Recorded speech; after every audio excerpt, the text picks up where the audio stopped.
Hey, Mama, do you ever feel like your plans as a mom constantly get turned upside down?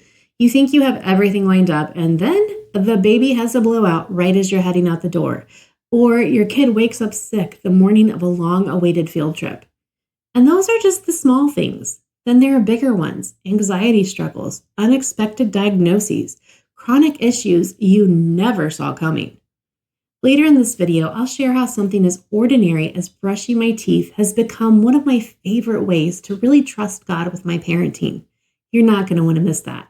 Stay with me because today we're talking about what to do when life doesn't go as planned, how to trust God with your parenting journey even when it feels so incredibly heavy. Hi, I'm Stacy, and welcome back to Families with Grace, where Christian moms find encouragement for faith, parenting, and family life. This is week 4 of the Grace-Filled Parenting Free Bible Study.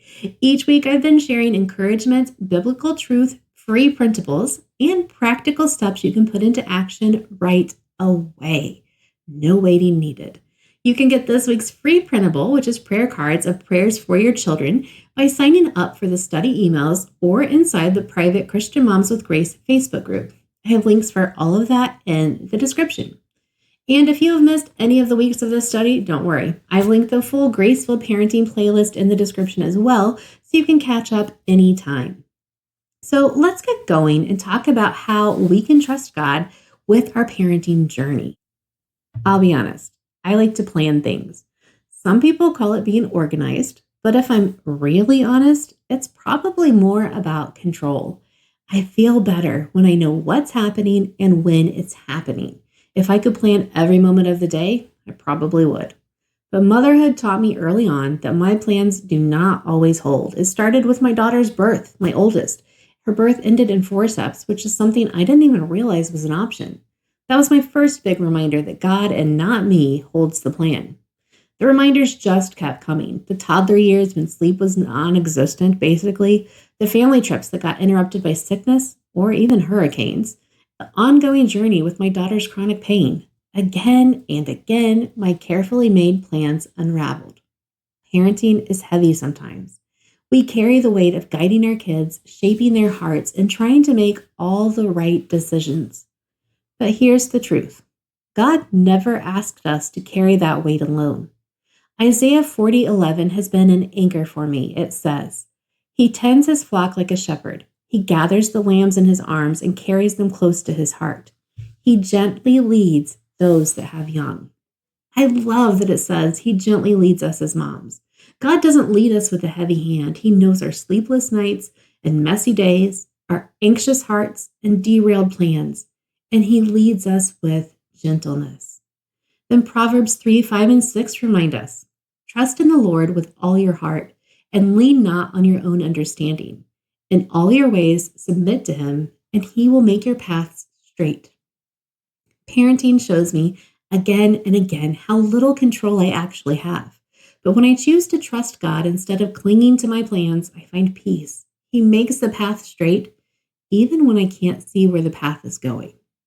So the question is, how do we live this out when the house is loud, the calendar is packed, and we feel stretched thin?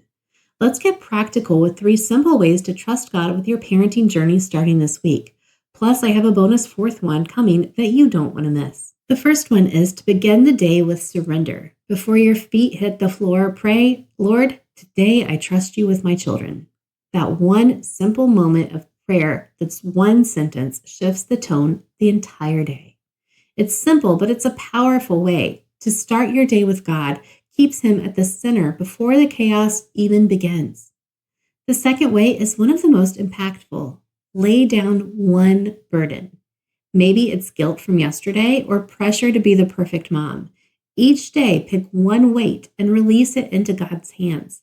You don't have to carry it all. Because honestly, the mental weight of motherhood is heavy enough without all the added pressure we put on ourselves. When my son was a baby and my daughter a preschooler, God gave me a mantra of sorts that made all the difference. I'm doing the best I can. These 6 simple words have helped give me perspective through the years. I'm not doing everything perfectly. My laundry is still looming, my to-do list never gets completed, and my patience for the week was gone by noon on Monday. but I'm doing the best I can. And that really is enough. Let me know in the comments if you can relate. Have you ever had to remind yourself, I'm doing the best I can?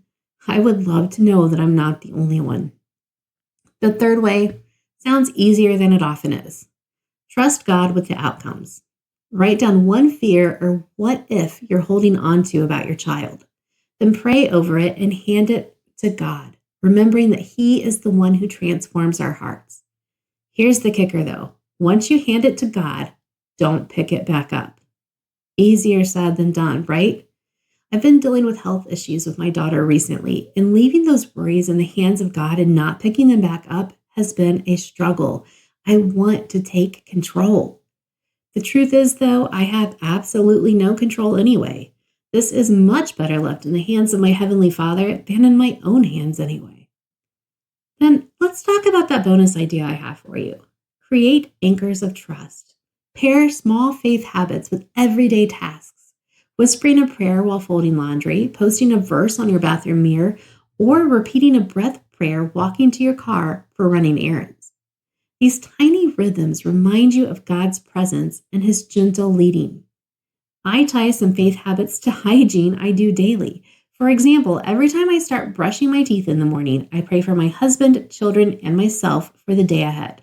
It sounds simple, but it definitely works.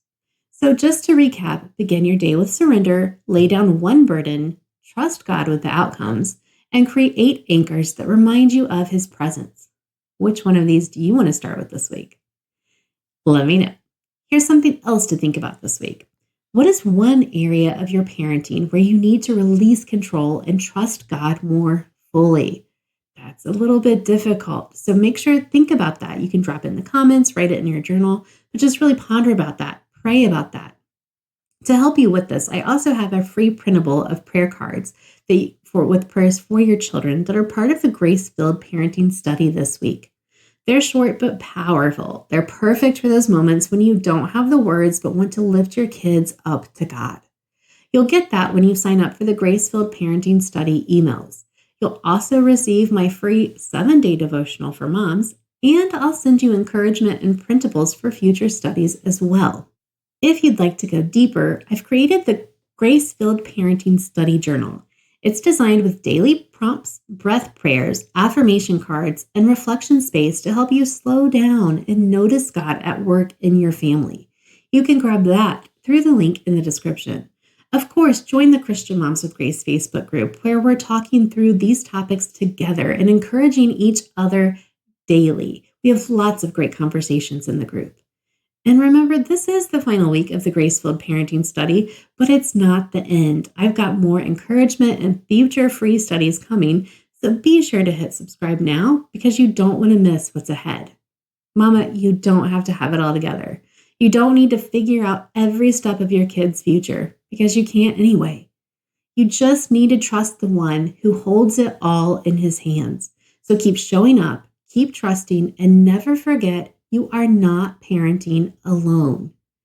Thanks for being here for week 4 of the Grace-Filled Parenting Study. If you missed any weeks, check out the playlist that I have linked in the description, and you can find all of the videos related to this study. Don't forget to subscribe so you'll be notified when new encouragement and studies launch. Remember, Mama, you've got this because God's got you. See you next time.